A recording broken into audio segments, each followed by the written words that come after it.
हमारी राजस्थान के सरस निकुंज के आचार्य श्री चरणदास जी महाराज, उनकी शिष्या हुई सहजो बाई, भारतवर्ष की प्रथम महिला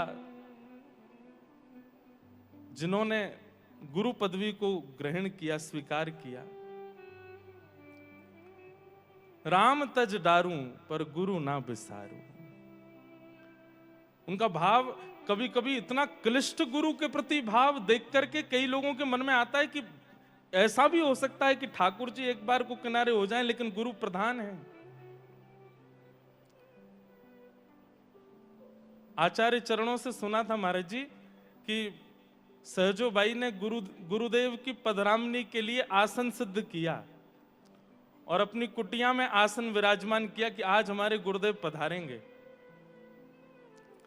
लेकिन हमारे ठाकुर जी भी ऐसी स्थिति में ही परीक्षा लेते हैं।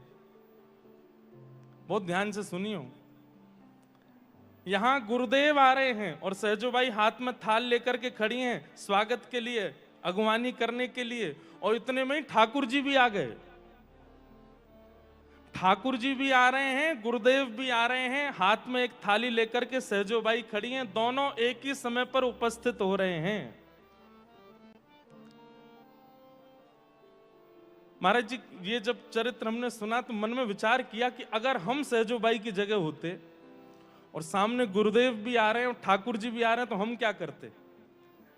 तो हम निश्चित ही सहज स्वभाव से गुरुदेव को प्रणाम करके गुरुदेव से कहते, गुरु जी आप भी आइए, ठाकुर जी आए हैं, स्वागत करें हम उनको। गुरुदेव आप भी विराजो, ठाकुर जी आ रहे हैं, ठाकुर जी के स्वागत में आप भी आ जाइए। पर सहजोबाई की गुरु निष्ठा कैसी, दौड़ करके गई और ठाकुर जी को हाथ पकड़ करके लाई, बोले हमारे गुरुदेव आ रहे हैं, लो थाली पकड़ो, आरती करनी है गुरुदेव की।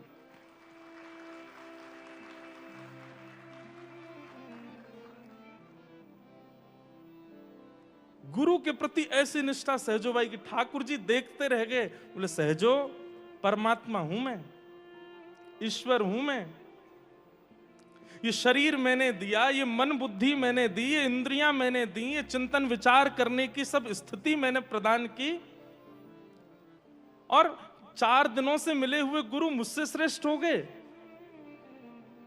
सहजोबाई अपने पद में कहती हैं, ठाकुर जी आपने शरीर दिया पर शरीर का कर्तव्य गुरुदेव ने समझाया, आपने इंद्रियां दी पर उन इंद्रियों को विषय मुक्त गुरुदेव ने किया, आपने बुद्धि दी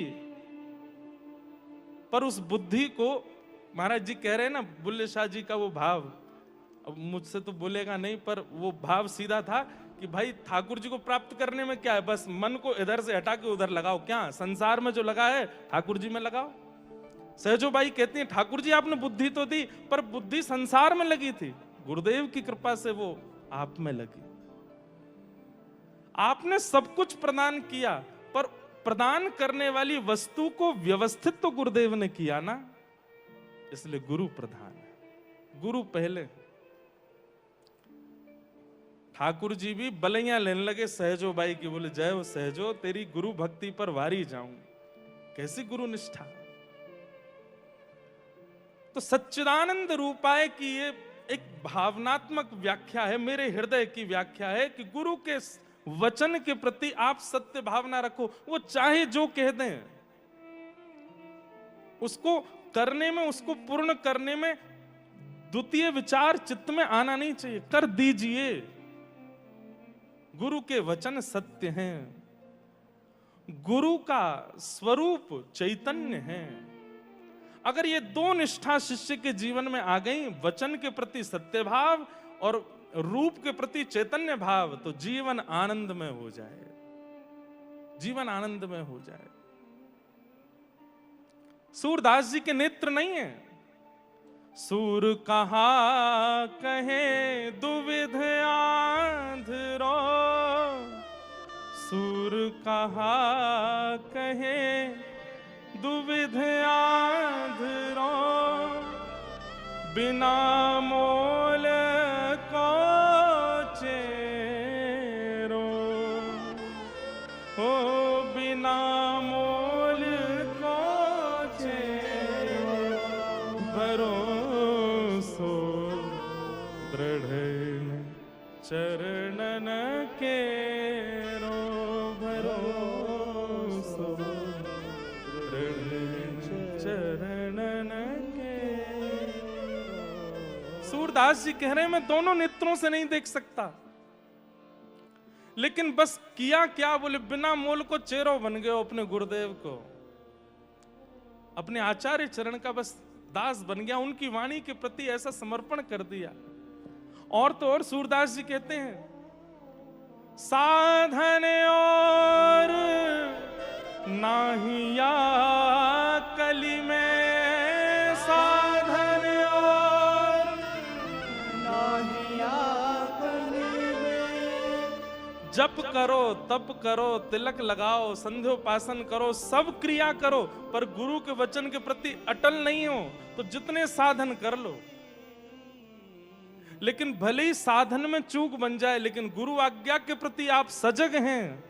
सूरदास जी कहते हैं साधन और नाहिया कली में, साधन और नाहिया कली में, जासो होत निवेरो, जासो होत निवेरो, भरोसो दृढ़ेन चरणन केरो, भरोसो दृढ़ेन चरणन केरो। दो नेत्र वाले लोगों को ठाकुर जी को वैसा दर्शन नहीं होता जैसा बिना नेत्र वाले सूरदास जी को होता है। असंख्य वैष्णव दर्शन करने जाते हैं श्रीनाथ जी का, लेकिन सूरदास जी बैठ करके पोशाक का वर्णन कर देते हैं, माला का वर्णन कर देते हैं, पाग का वर्णन कर देते हैं। लोग आश्चर्यचकित होते हैं कैसे कर देते हैं, और केवल एक ही उत्तर देते हैं मेरे गुरु कृपा, गुरु कृपा।